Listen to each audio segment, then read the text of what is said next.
Ladies and gentlemen, we have massive news. And by the time you watch this segment, it may have already reached a tipping point. NBC News is reporting that Iran is preparing to launch a ballistic missile attack at Israel. The Israeli military says its troops are conducting limited, localized, and targeted ground raids in southern Lebanon, a major escalation of its conflict with the Iran-backed militant group Hezbollah. The news coming out of yesterday and extending into today is that Israel has invaded Lebanon. Yeah, I'm sick to my stomach on this one, my friends, because I got to tell you, let's start with right with the beginning, and I will be as divisive as I can be. I'm going to tell you as I see it. I am terrified of what this means. We've got this story. The Tennessee National Guard is preparing to deploy into the Middle East. Rockets are being launched at base housing U.S. troops near Baghdad Airport as tensions escalate. Explosions are rocking Tel Aviv. Hezbollah unleashes a barrage of missiles. Now, I'm not a historian who's going to talk to you about Israel, Palestine, or make any of those arguments. I don't know, man. I'm some American dude from the south side of Chicago. That's it. That means I grew up with Maxwell Street Polish, grilled onions and mustard. Ain't nothing about Israel, Palestine. I don't know. What I can tell you right now is, from where I'm at, we're entrenched and facing an impasse. This is expected. Israel is not going to allow Hezbollah to launch missiles endlessly into Tel Aviv, into the northern territories in Israel. They're not going to allow that. You know, I saw a tweet where someone said, all these people who keep claiming that Israel has a right to defend themselves sure do get mad when they do. But I'll tell you my limits, okay?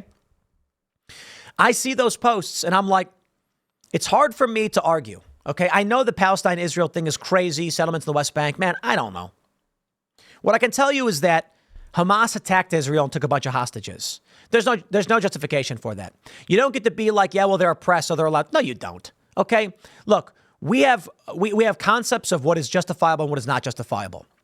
And the most effective protests we see in these situations is not tearing down, like blowing things up, storming into homes and massacring elderly people and kidnapping people. Music festivals? Nah, that's not how you do it. Israel, of course, is going to launch a reprisal against Hamas for doing it. What do you expect? I think it's funny because a lot of people then say, oh, yeah, well, you know, Netanyahu and Israel, they knew it was going to happen. And I'm like, even if that were true, are you implying it's Israel's fault that someone planned an attack against them? Like, you know, if I'm standing up at a bar and someone's like, hey, watch out for that guy, he's going to hit you. I'd be like, let him try. Yeah, sure. And then when he hits me and I hit him back, they're like, you knew he was going to do it. And I'm like, what? You know, am I supposed to back down and cower every time someone threatens me? So again, I can't speak to the history. And I know the immediate response to all this is going to be people be like, yeah, but Israel did this and Israel did that. Dude, I can tell you this. All I know is Hamas attacks Israel, Israel retaliates. Hezbollah has been firing missiles into Israel nonstop. Israel's going to retaliate. That's it. You can talk about whatever you want to talk about. Now I'll tell you where I draw that line, because when I see people say things like, Israel's launching the pager attack and the walkie-talkie attack against Hezbollah because Hezbollah's firing missiles on them. I'm like, welcome to war, baby. You launch a missile at somebody, don't expect to walk away clean. But now we've got an invasion of Hezbollah. And I still understand that component where it's like, Israel got attacked by Hezbollah. They're going to shut them down to stop the rocket fire. What I'm seeing now is people posting, this is the liberation of Lebanon. The Christians who used to be in charge before the militant Islamists and Hezbollah took over are welcoming this as a liberation. And I'm like, dude, chill. This is escalating us to a dangerous precipice that I don't want the United States to be involved in. But there's harsh realities here. Harsh realities that the United States has built up over generations that aren't so easy to answer. I certainly don't have the answers for you. But here we are right now. Let me give you some of the news before I continue ranting. New York Times reports as Israeli forces launched a rare ground invasion of southern Lebanon. Rare? The Israeli military sharply tightened restrictions on civilians in Jerusalem and Tel Aviv on Tuesday, a sign that it was bracing for further reprisals from the Lebanese militia Hezbollah or its benefactor Iran. The announcement of the restrictions, including new limits on gatherings in Israel's urban core, arrived hours after the military confirmed that its force had crossed into Lebanon in an operation aimed at Hezbollah targets in the rugged border region. It said that one army division, which typically numbers more than 10,000 soldiers, was involved in conducting limited, localized, and targeted raids along the border, although it was unclear how many of those troops were inside Lebanon. That appeared to be a smaller force than the 2 divisions Israel sent into the Gaza Strip last October. But the number of troops deployed in northern Israel in recent days has fueled speculation that a broader operation could be coming. 3 Israeli officials speaking on the condition of anonymity to discuss a sensitive military matter, so the parts of the invasion force could advance several miles beyond the border. U.S. officials said on Monday they believed Israel's invasion would be limited and that Israel had assured them there was no plan for a bigger operation by conventional forces or a prolonged occupation. I don't care and don't think it matters. This is reckless escalation. Look, I get it. I know what we're going to hear. We're going to hear a lot of people saying, do you expect Israel just to allow Hezbollah to keep firing missiles at them? They have to make it stop. It's hard to disagree. I mean, honestly, it really is hard to disagree. If someone is shooting at you, do you just stand back and be like, well, we're going to stand here and defend ourselves? Or do you say that person has to be stopped from shooting at us? I wish I had easier answers for you, my friends. I really do. Because I oppose intervention. I do not like the U.S. going across the world and doing all these things. But I will tell you this, Israel and Ukraine are 2 different countries. You know, I talked about it before where there was an interview, and I can't remember who it was. It might have been Tulsi. I don't think it was Tulsi. Maybe I'm wrong. Where somebody said, we shouldn't be funding Ukraine. And they said, what about Israel? And they said, well, Israel's different. And they get roasted by the left. But I'll tell you, Israel is different. Ukraine is not a generational, long-standing ally that we have funded to a massive degree. It's a former Soviet bloc satellite that after the fall of the Soviet Union just kind of fell into the dirt. We made a promise, not really a treaty, that if they gave up their nuclear weapons, we'd defend them. That's probably the best argument for why we should. I still don't completely agree with it. So when Russia invades Ukraine, I tell you the reason we're getting involved in it, because NATO is expanding on Russia's border, and we're trying to shut Russia out from the Black Sea to control the price of energy into Europe. I don't care for any of that ridiculous military strategies. Look, there's compromise here, and it's better than war. Israel, I would also agree. If we could go back in time, I'd say, what are we funding this operation for? You know, it's laughable to me. You get all these people who think the tail wags the dog. Israel controls the United States. And I'm like, guys, I feel like that is so, I don't know, myopic. These people genuinely want to believe that Israel just runs the United States. And I'm like, no. There, of course, is influence from Israel on the U.S., but look at what the U.S. has been doing in the Middle East for generations. Look at the overthrowing of the government in Iran. The U.S. and the funding of Egypt. Israel is just another cog in the machine, but it was easier to overthrow and take. Look, let me put it this way. We invade Iraq, the United States. Mistake, we do it anyway. We invade Afghanistan. They're trying to nation build. People always say, oh, Israel is a liberal, secular democracy. Well, it's not really secular, but it's more secular and free than all these other places. This is the U.S. operation. They say, look at South Korea. The U.S. is, quote unquote, spreading democracy, homogenizing these cultures to fall in line with our way of life. Compare South Korea to North Korea. South Korea is K-pop, plastic surgery, and eating pizza with squid ink on it. That's what they were selling when I went there. I don't know. They eat other stuff. Korean barbecue. Kimchi is fantastic. But South Korea, which the U.S. has occupied for some 50 plus years. What are we going on, like 70 years? They turned that country into an American vassal. Now, I like South Korea, okay? Like, that's where part of my family is from. Going back a couple generations, of course. Then you look at Israel. Our involvement, our funding of the state turns them into a vassal. Now, of course, South Korea has some influence in the United States. They don't really push as hard. Israel has massive influence in the United States because they want more support, more weapons. But I look at it like we get involved in Israel a long time ago and fund them, and the nation develops under the U.S. control. Now, Israel, of course, has interests. They have PACs, but it's only possible because people in the United States like Israel. I was talking to a guy, and I said to him that, look, man, you go to the average person in the street in D.C. or major cities, and you ask them, should we support Israel? They're going to tell you yes. Maybe it's religious. I don't know, but it's true. The polls show people largely do. So there's a difference here. I would love a world where we are not spending all of our money on these foreign excursions, invasions of Iraq, Afghanistan, funding Israel. I think we shouldn't have started funding Ukraine. But there's a big difference between Ukraine and Israel. Rome wasn't built in a day, and we're not going to withdraw from it in a day. The support we have for Israel right now, if we are to stop, Israel just crumbles, and they're about to face a missile strike from Iran. If they do, and I've said this a million times, because it's a horrifying prospect. And you can hate it all you want, but it is true. Ben Shapiro pointed it out. Ben Shapiro said, if we abandon Israel and Israel then gets overrun by its enemies that surround it, they may resort to the Samson option, which is when they say we're going to fire a nuclear weapon because we're facing an existential threat. That would escalate things by 10 orders of magnitude, like just massive escalation overnight. Now, I think it's kind of disgusting. Well, Ben's response is, so we have to keep providing this defense. And I'm like, we're being held hostage? Well, unfortunately, this is what your previous generations have left for you. So you look at the withdrawal from Afghanistan as our best example. If we when the United States withdrew from Afghanistan and botched and ruined the whole thing, it's a catastrophe. People died. U.S. men and women in uniform died. The Taliban seizes control of all of those weapons and resources.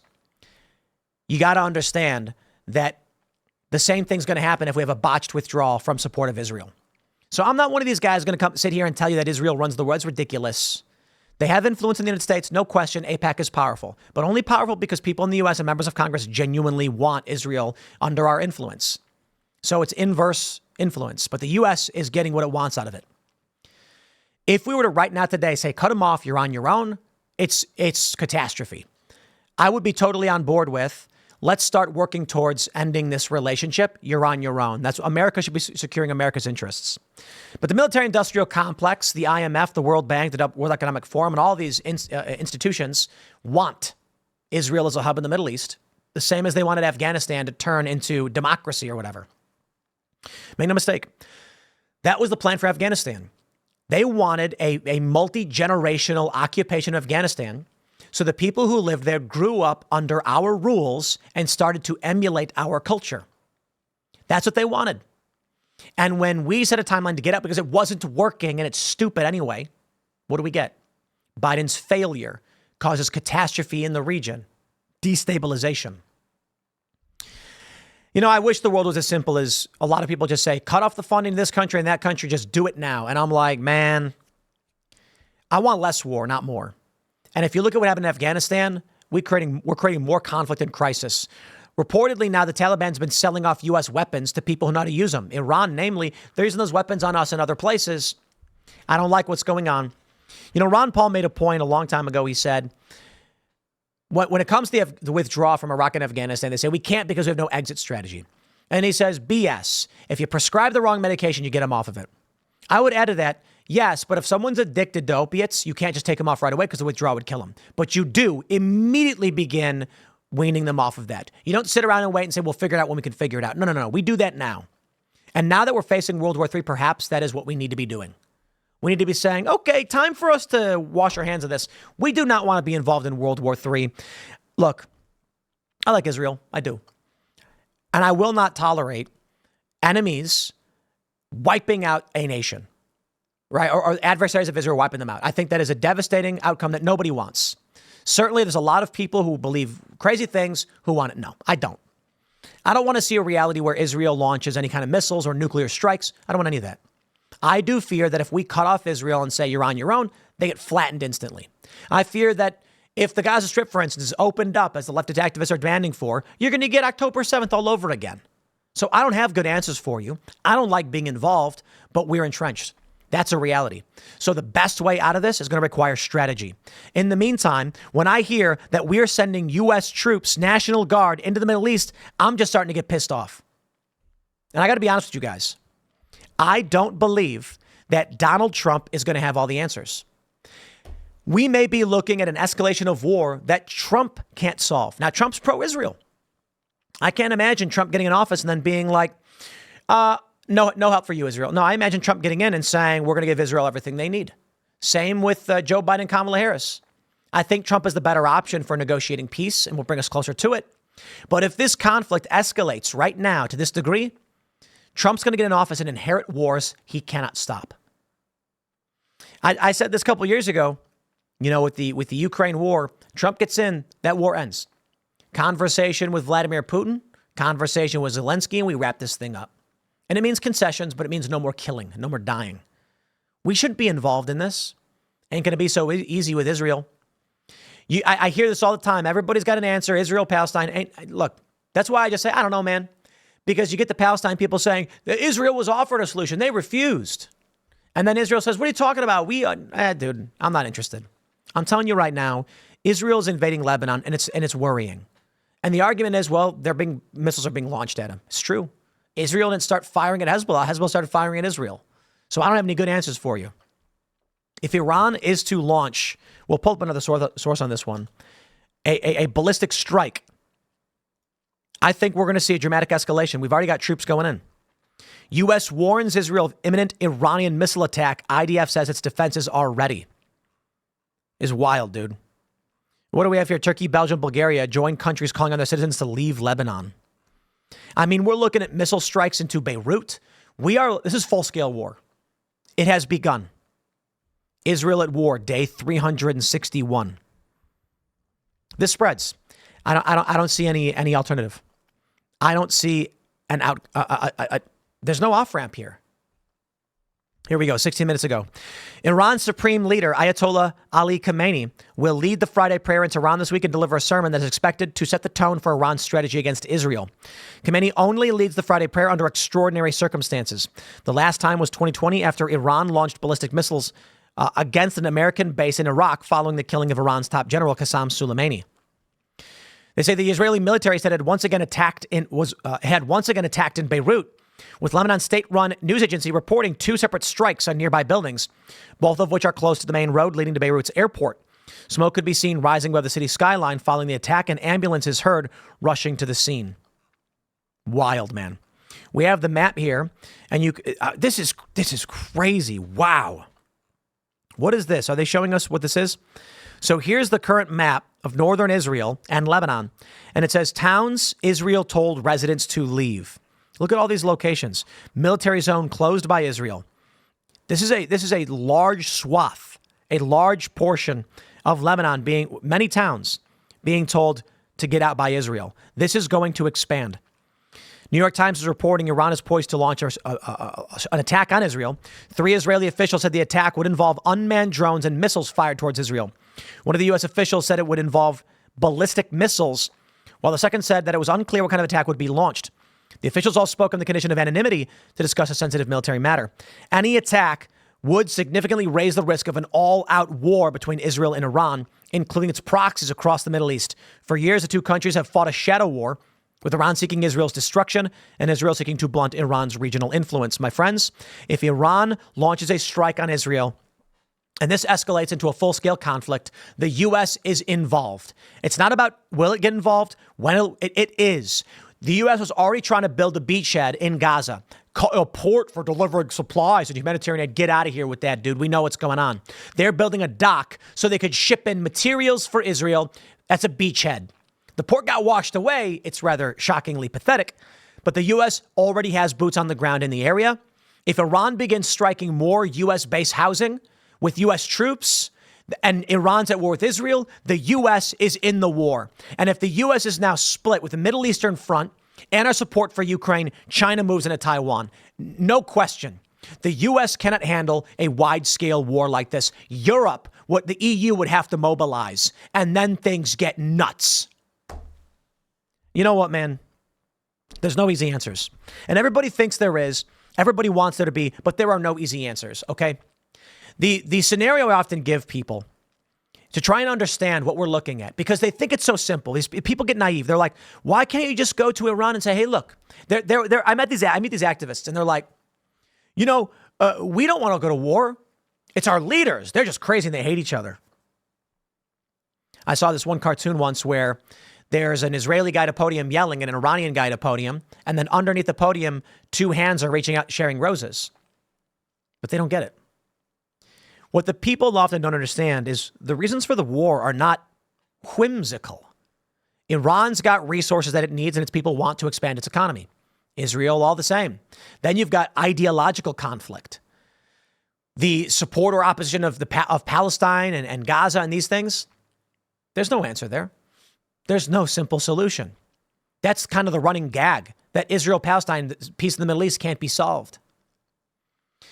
I often try to present these scenarios to people where I say, imagine you're in the middle of the woods You've got a rifle, small bag of food, and a water canteen.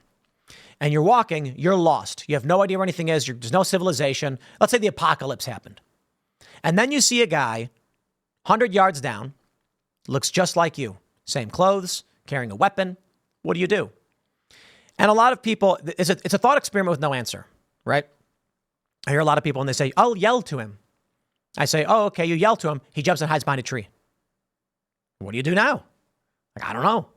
Or how about this? You yell to him. You say, hey, hello. And he yells back, gabba boop boop.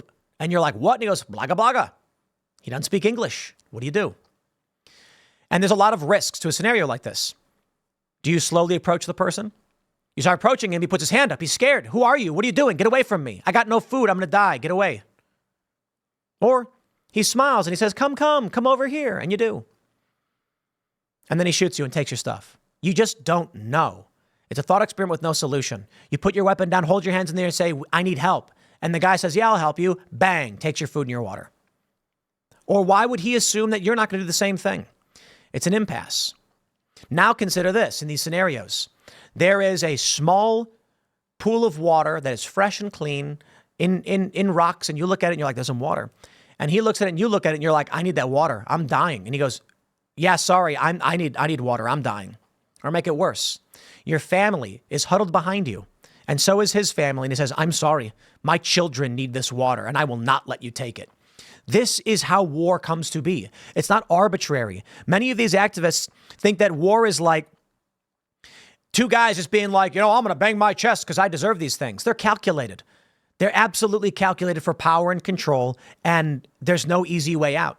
Israel has been a project of the West for generations. You're not just going to overnight walk away from it. You can't do it. And the people there will be bombed to oblivion by their surrounding enemies if we abandon that. We don't want to be involved. Our generation, I had nothing to do with it, but here we are entrenched. As I said, Rome wasn't built in a day. You can't knock it down in a day. Well, you can knock it down in a day, but we're trying to make sure that if and when we leave, they're not going to be wiped out. There's no easy answer. Welcome to war. That's why war happens, because there is no easy answer. That's the terrifying reality of all this, man. I hope and I pray that Donald Trump gets elected and can solve these problems, because it certainly is not getting solved under Biden-Harris. It's only being made worse. And I will stress this, and I will scream this again, my friends.